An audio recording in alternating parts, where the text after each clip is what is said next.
Bonsoir chers étudiants, étudiantes. Ah, vous dormez ou pas encore? Ok. Aujourd'hui, on va traduire le texte dans le livre, pages 3, 4 et 5. Jeanne d'Arc, هل هي إرهابية? Ok. Pour le titre, Jeanne d'Arc est-elle une terroriste؟ هي فتاة بسيطة تنتمي لعائلة من أعماق الريف، ولدت عام 1412 وعرفت بالتقوى والورع الشديدين. لم تسمع حياتها عن النظريات السياسية ولم تتناقش في مفاهيم النفوذ والتسلط والصراع. Ok. C'est une fille simple qui appartient à une famille de profondeur de la campagne. Née ici, c'est pour elle est née. Ok? Mais dans la traduction littérature, on peut ouvrir la phrase comme une abréviation. Née. Directement, on dit née, pas elle est née. Mais tous les deux sont vrais. Ok? Née en 1412. Et il était connu pour sa forte pitié et sa dévotion. Elle n'a pas entendu, au passé composé, verbe entendre, ok? Quelle est la différence entre le verbe entendre et écouter? On dit j'écoute de la musique, mais entendre les nouvelles, entendre des conceptions de politique, ok? Vous connaissez la différence entre tous les deux termes? Ok, verbe entendre et écouter. Comme on dit yasma et wayastami'. Ok, c'est la différence en arabe. On va compléter. Elle n'a pas entendu parler dans sa vie des théories politiques et n'a pas été discutée dans les conceptions d'influence, de domination et de conflit. Ok, la deuxième phrase.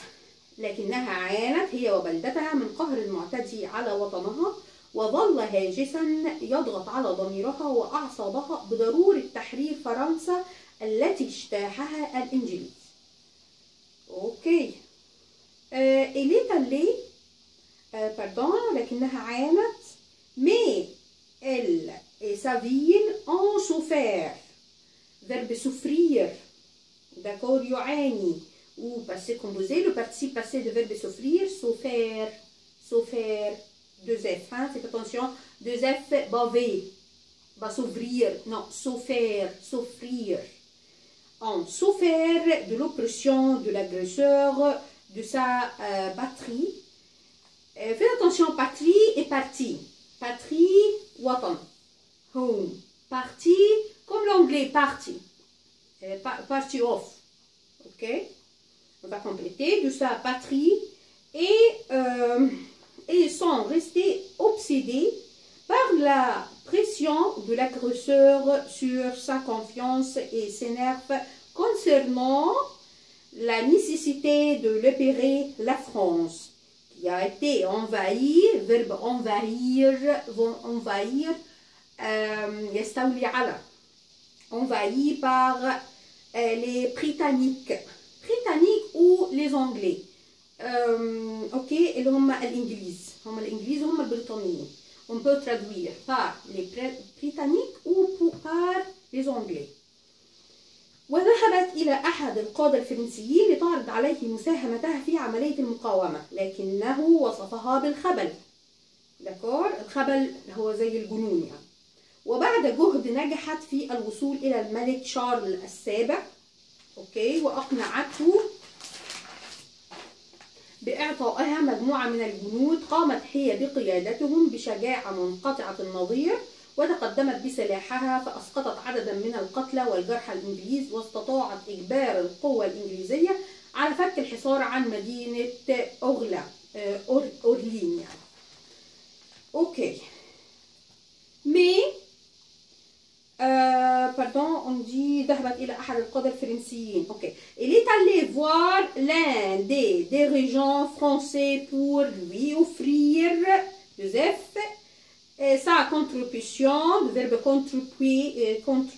contribution, ok, ou processus de résistance. Résistance, هي المقاومة, ok, le verbe résister. Résistance, mais il a décrit l'apostrophe هنا اللي هي ايه pour éviter la répétition de Jeanne d'Arc اللي هي pronom de complément direct. Ou on a dit pour elle a décrit comme demande. Après Alifour بعد الوقت qui réussit à attendre le roi Charles VII اللي هو شارل السابع et le persuader اللي هو أقنعته. le هنا اللي هي pronom de complément direct اللي هي عايدة على مين؟ شارل السابع.